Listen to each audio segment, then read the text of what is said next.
Ghana on the beat.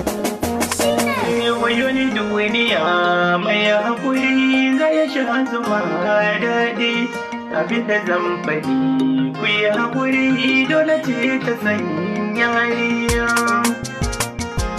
Ku yi haƙuri dole ce ta sanya hariya.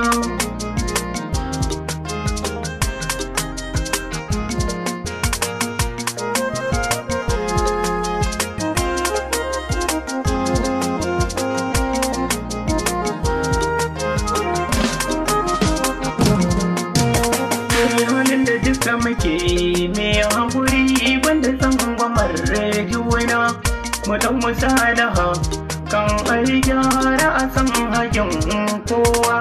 Ba martani ba ne zuba da jini ba bikin sanin kowa. Da kai da ke nake ja gaba kun bishiya zuba sai mu akwai maburika ɗanɗaniro makaɗan mahauci na.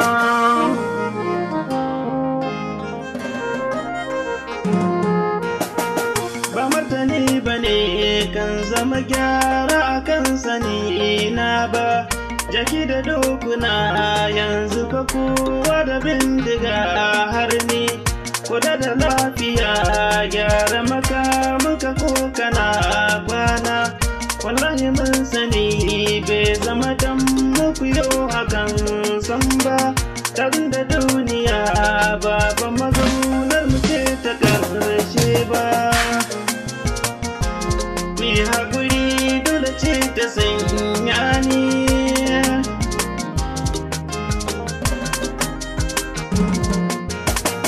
Kenan da shawara ba sai an da hankula san ba. Yadda kuke nufi kan na farko ba mu sani ima ba. Badan da kun yi sabani a sa'ili na tsara ne. Yanzu ku samu rudani da buri kanku mai rauni. Ba dole ka ba a dandalin tunani ba. Ku yi haƙuri dole ce ta sanya ne. Roƙon da na yi muku kar da ku tayar da hankulan kowa. Mun taka tsaunuka don muga mun kara martabar kowa. Karfi na bindiga ba mafita ne akan ƙasa ta ba.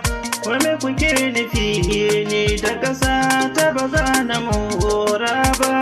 Ƙarya fure take banga tana fida 'yan gulamai ba. Mai haƙuri dole ce ta sanya ni.